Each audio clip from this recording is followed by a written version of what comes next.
हावाले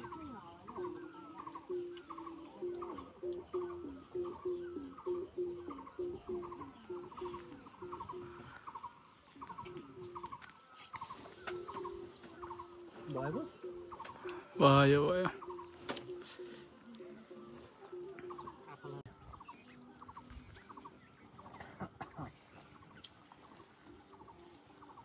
ठुलो पाइएको त नहुने चाहिँ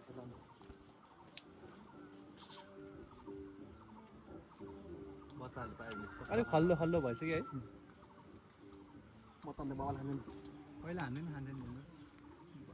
पहिला उता तलतिर नि हुन्थ्यो नि है यहाँ हुन्थ्यो उता पनि हुन्थ्यो त्यो बगत दाइको बारीमा कालो बगको बारीतिर त्यो दाइको घर माथि थियो के बढी त पहिला नि दाइ अनि बच्चा स्कुल जाँदाखेरि खाँदाखेरि लखडिदिन्थ्यो नि